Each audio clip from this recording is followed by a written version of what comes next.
तो गाइस हम टेस्ट करने वाले हैं जंगल सफारी, जिसमें होने वाला रस्सी बॉम्ब, सूतली बॉम्ब भी बोलते हैं इसको, और ये है नायलॉन वाली रस्सी। तो इसको टेस्ट करते हैं पहले हम कि किसका आउटपुट कैसा हो। तुम वहीं रहो, दूर से चलो।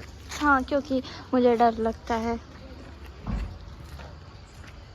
और ये साहिल रस्सी बम जलाते हुए, यानी कि एटम बम।